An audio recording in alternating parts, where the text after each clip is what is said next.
Hello students, welcome to our YouTube channel Peer Innovator Academy. आज हम जिस topic के बारे में डिस्कस करने वाले हैं ये हमारे लिए बहुत इंपॉर्टेंट टॉपिक है।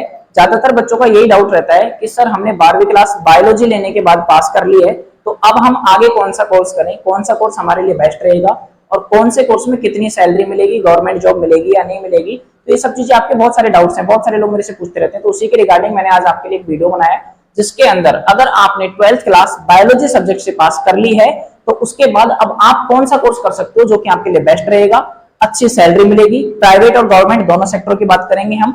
और उसके बाद हमें देखना पड़ेगा कि किसमें कितना टाइम लगता है, ड्यूरेशन क्या होता है, कितना क्या टफ है या इजी है, सब चीजें अपन इसमें डिस्कस करते हैं। तो देखते हैं सबसे पहले कैरियर ऑप्शंस होते क्या क्या है। बायोलॉजी के अंदर अगर आप बात करें, सबसे पहले जो कि आप लोगों ने, रिश्तेदारों ने या फिर आपके मम्मी पापा ने, सभी ने सोचा होगा कि भाई बायोलॉजी लेने के बाद हम डॉक्टर बन सकते हैं, ठीक है ना। सबसे पहला ऑप्शन आपको सभी को पता है कि हम डॉक्टर बन सकते हैं। तो डॉक्टर बनने के लिए क्या करना पड़ेगा, तो आपको पता होना चाहिए कि डॉक्टर बनने के लिए एक एंट्रेंस एग्जाम लगता है, नीट। उसके बारे में आपको सभी को पता होगा कि भाई अगर हमने बायोलॉजी ले ली तो मैक्सिमम बच्चों को यही पता होता है कि हम नीट कर सकते हैं, ठीक है ना। तो नीट का मतलब कि नीट डॉक्टर बनने के लिए एक एंट्रेंस एग्जाम होता है। अगर आप नीट पास करोगे, बहुत से बच्चों को डाउट रहता है कि सर नीट पास करने के बाद क्या हम डायरेक्ट डॉक्टर बन जाते हैं क्या? नहीं, नीट पास करने के बाद जस्ट आप डायरेक्ट डॉक्टर नहीं बनते हो। जैसे नीट आप पास करोगे उसके बाद आपको कॉलेज में एडमिशन मिलेगा। जैसे कि एडमिशन लेने से पहले अपने को एक प्री टेस्ट देना होता है, उसी तरीके से नीट एक टेस्ट है जिसके अंदर अगर आप पास होते हो तो आपको एक कॉलेज मिलता है, और उस कॉलेज में जाने के बाद आप वहां पर एमबीबीएस की डिग्री कर सकते हो। एमबीबीएस की डिग्री 5 इयर्स की होती है लगभग, और 5 साल आप एमबीबीएस की डिग्री करने के बाद वो डिग्री आपके हाथ में आएगी। जैसे बैचलर डिग्री आप बीएससी करते हो, वैसे आप एमबीबीएस की बैचलर डिग्री करते हो। बैचलर डिग्री करने के बाद में आपको आगे जाके एग्जाम देना पड़ता है, पीजी का एग्जाम लगता है। उस एग्जाम को देने के बाद आफ्टर 6 to 7 इयर्स आप डॉक्टर बन सकते हो, ठीक है ना। तब तक आपके पास इंटर्नशिप होती है, तो इंटर्नशिप से आपको थोड़ा बहुत पैसा मिल जाता है। अदरवाइज आपको 6 साल तक, 5 साल तक कोई भी इनकम का सोर्स जनरेट नहीं हो पाता है, क्योंकि आपको यहाँ पे कॉलेज के टाइम आपको एमबीबीएस का सिलेबस ही इतना ब्रॉड होता है कि आप उसको पढ़ोगे तो उसको पढ़ते पढ़ते आप अदर कोई वर्क नहीं कर पाते हो और इजीली आपको फिर दिया है। लेकिन मेन चीज ये कि अगर आप डॉक्टर बन गए तो आपके पास जिंदगी भर अच्छा खासा पैसा आएगा। सबसे ज्यादा हाई पेइंग स्किल और सबसे ज्यादा हाई अमाउंट पे करने वाली जो जॉब है हमारे पास वो नीट ही है। एमबीबीएस डॉक्टर सबसे ज्यादा पैसा कमाता है, और डॉक्टर बनने के बाद गवर्नमेंट अगर आपकी लगती है तो आराम से 1.5 से 2 लाख 3 लाख रुपए तक महीना आराम से कमा सकते हो। उसके अलावा आप प्राइवेट क्लिनिक वगैरह डाल भी सकते हो अपने लेवल पे। तो ये तो हो गया नीट का ऑप्शन आपके पास में, ठीक है। उसके बाद अनदर सेकंड ऑप्शन आता है हमारा कि हम नर्सिंग कर सकते हैं, ठीक है। नर्सिंग के अंदर क्या होता है, तो देखो नर्सिंग के अंदर हॉस्पिटल को सपोर्ट करने वाला स्टाफ आता है, और सपोर्ट करने वाले स्टाफ के अंदर आप देखोगे तो नर्सिंग के अंदर भाई जो अब डॉक्टर होते हैं तो डॉक्टर को काम तो ऑपरेशन वगैरह करना होता है, तो डॉक्टर को सपोर्ट करने के लिए नर्सिंग स्टाफ होता है हॉस्पिटल के अंदर। तो आप नर्सिंग कर सकते हो। 4 साल का ये कोर्स होता है। इसके अंदर भी आपके बहुत सारी गवर्नमेंट जॉब्स लगती है, जैसे कि आप नर्सिंग ऑफिसर की गवर्नमेंट जॉब लग सकते हो। अगर आप नर्सिंग ऑफिसर की गवर्नमेंट जॉब लगते हो तो इसकी भी सैलरी अच्छी खासी होती है, ठीक है ना। तो नर्सिंग ऑफिसर की आप गवर्नमेंट जॉब लग सकते हो नर्सिंग करने के बाद में। अदरवाइज कहीं भी आप प्राइवेट हॉस्पिटल में अच्छा पैसा कमा सकते हो। होम केयर डाल सकते हो, आप होम केयर के सेंटर डाल सकते हो, ताकि आपको बहुत सारे पेशेंट्स ऐसे मिलेंगे प्राइवेट जिनकी आप केयर करोगे तो आपको वहां से भी पैसा अर्न होता है। ये हो गए 2 ऑप्शन, यहाँ से आप डॉक्टर बनोगे और यहाँ से आप नर्सिंग ऑफिसर बनोगे, ठीक है ना।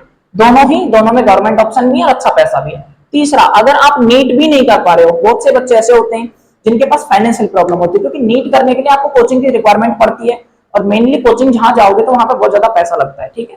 तो अगर आपके पास ज्यादा पैसा नहीं है नर्सिंग करने के लिए भी और नीट करने के लिए भी, और अगर आप चाहते हो कि यार हमारी मिडिल क्लास फैमिली से बिलोंग करते हैं, पैसा भी इतना नहीं है, और अब हमने बायोलॉजी ले ली, नीट हम कर नहीं पाएंगे या फिर नर्सिंग भी हम नहीं कर पाएंगे, तो अब हम क्या करें सर, क्या हम पढ़ना छोड़ दें या फिर हम आर्ट्स वाले फील्डों में जाएं, पुलिस बने या और कुछ बने? तो देखो, मैं आपको सलाह दूंगा कि अगर आप नीट और नर्सिंग दोनों ऑप्शन जिस दिन आपके पास क्रॉस हो जाए कि हम ना तो नीट कर पा रहे हैं, मैं सजेस्ट करूंगा कि पहले बात तो नीट कर लेनी चाहिए।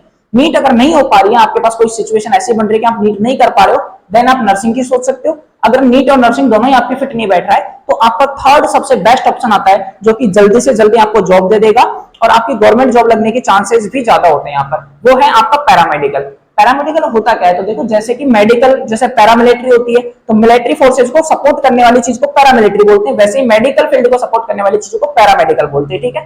तो पैरामेडिकल के अंदर बहुत सारे कोर्सेज आते हैं, लगभग 12 के समथिंग कोर्सेज हैं। लाइक उनमें से कुछ कोर्सेज के मैं नाम बता रहा हूं आपको, जैसे कि डीआरटी हुआ, डीएमएलटी हुआ, उसके अलावा ईसीजी हुआ, ठीक है, डी ऑप्थेल्मेटिक हुआ, डीओटी होता है ना। तो इस तरीके के बहुत सारे कोर्सेज होते हैं। ये क्या करेंगे, तो ये ऐसे फील्ड्स हैं जहां पर अपन हॉस्पिटल के अंदर जांच वाला सेक्टर होता है, क्योंकि कोई भी डॉक्टर है, जैसे आप नीट से डॉक्टर बने, अब इस डॉक्टर को कुछ ना कुछ हेल्पर की जरूरत पड़ेगी, तो वो हेल्प करने वाला नर्सिंग ऑफिसर भी हो सकता है और हेल्प करने वाले ये भी हेल्पर पोर्शन है। जैसे कि डीआरटी करने वाला जो भी इंसान डीआरटी करता है वो आगे जाके एक्सरे, सीटी स्कैन, एमआरआई, इन सब मशीनों को क्या करता है, ऑपरेट करता है। ठीक है, जैसे कोई डीएमएलटी करेगा तो डीएमएलटी वाला कोई भी इंसान है वो आपके ब्लड टेस्ट, यूरिन टेस्ट, कफ टेस्ट, ये सभी टेस्ट को परफॉर्म करता है। उसके अलावा ईसीजी जो कि हार्ट टेस्ट होता है, उसके अलावा ऑपरेशन थिएटर में भी बहुत सारे असिस्टेंट होते हैं जो कि हेल्पर के तौर पर काम करते हैं। तो इन सभी फील्डों में अगर आपको गवर्नमेंट जॉब चाहिए तो उसके लिए आप पैरामेडिकल का कोई भी कोर्स कर सकते हो। इसके लिए आपके पास दो ऑप्शन है। अगर आप बैचलर डिग्री करना चाहते हो तो आपको इंट्रेंस एग्जाम देना पड़ता है, जो कि आपके अलग अलग स्टेट वाइज इंट्रेंस एग्जाम निकलते हैं। तो बैचलर डिग्री के लिए आप इंट्रेंस एग्जाम दे सकते हो। और अगर आपको डिप्लोमा करना है तो डिप्लोमा 2 साल का होता है। डिप्लोमा करने के लिए आप 12th की परसेंटेज के बिहेव पर 12th की परसेंटेज के बिहेव पर डायरेक्ट कॉलेज में सिलेक्शन ले सकते हो, डायरेक्ट कॉलेज में एडमिशन ले सकते हो। अगर आपकी 12th में परसेंटेज अच्छी है तो आपको अच्छी कॉलेज मिल जाएगी और 1 से 2 लाख रुपए की जो भी फीस लगती है उसके अंदर अंदर आपका पैरामेडिकल की डिग्री आपके हाथ में आ जाती है, जिसके बदौलत आप कहीं भी लैब डाल सकते हो, आप कहीं भी डायग्नोस्टिक सेंटर खोल सकते हो। क्योंकि डीआरटी और डीएमएलटी करने के बाद में डायग्नोस्टिक सेंटर खोलने का और लैब खोलने का आपको लाइसेंस मिल जाता है। तो वहां से आप प्राइवेट सेक्टर में भी प्राइवेट जॉब करके या अपनी खुद की लैब डाल के भी पैसा कमा सकते हो, प्लस आप हॉस्पिटल के अंदर भी गवर्नमेंट जॉब कर सकते हो। तो पैरामेडिकल बहुत अच्छा स्कोप है आपके लिए अगर आप 12th पास हो बायोलॉजी से। ठीक है, तो ये हो गए 3 ऑप्शन, नीट के बाद नर्सिंग और नर्सिंग के बाद पैरामेडिकल। अब आप बोलना चाहते हो कि सर हमें तो तीनों ही बेस्ट नहीं लगे, तो और कोई ऑप्शन है तो वो बताइए। तो उसके लिए आपके पास 4th ऑप्शन आ जाता है, फार्मेसी। फार्मेसी के अंदर आप सभी को पता है कि 2 डिग्रियां होती है, एक तो डिप्लोमा होता है यानी कि डी फार्मेसी, और एक होता है आपका बैचलर यानी कि बी फार्मेसी। ठीक है ना, तो बी फार्मा कर सकते हो, डी फार्मा कर सकते हो। दोनों के अंदर आपको पता है कि फार्मेसी के अंदर होता क्या है, तो आप दवाओं के बारे में सीखते हो। जितने भी मेडिकल शॉप, मेडिकल स्टोर्स खुले होते हैं वो डी फार्मा या बी फार्मा की डिग्री से खुलते हैं।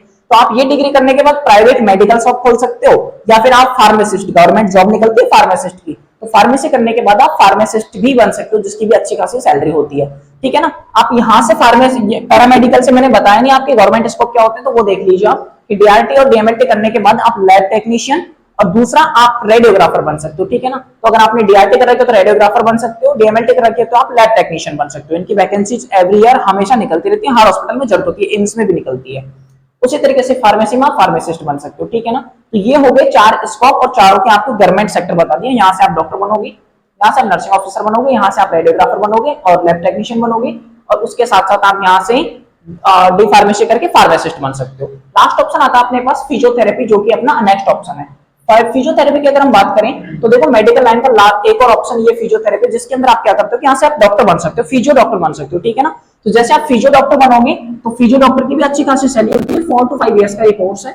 इसके अंदर अगर आप जाओगे तो यहाँ से आपको हाई पेइंग सैलरी कोर्स है, आराम से यहाँ से भी अच्छी खासी सैलरी बन सकती है। तो आप फिजियोथेरेपी भी कर सकते हो। इसके लिए भी आपके स्टेट वाइज या फिर all over India entrance exam होते हैं, तो वो आप इंट्रेंस क्रैक करके उसके बाद आप फिजियोथेरेपी का कोर्स कर सकते हो।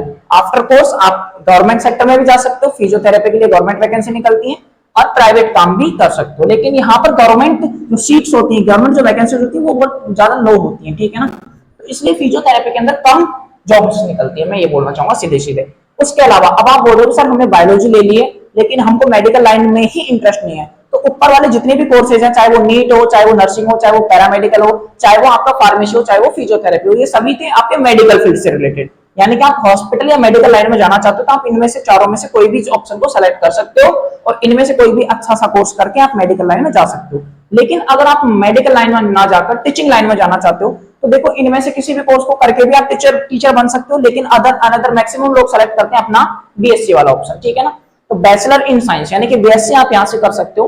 बीएससी करने के बाद आप बहुत सारी गवर्नमेंट एग्जाम्स के लिए, कॉम्पिटिटिव एग्जाम्स के लिए एलिजिबल हो जाते हो, प्लस यूपीएससी वगैरह बहुत सारी बैचलर डिग्री करने के बाद बहुत सारी कॉम्पिटिटिव एग्जाम्स के लिए एलिजिबिलिटी हो जाती है।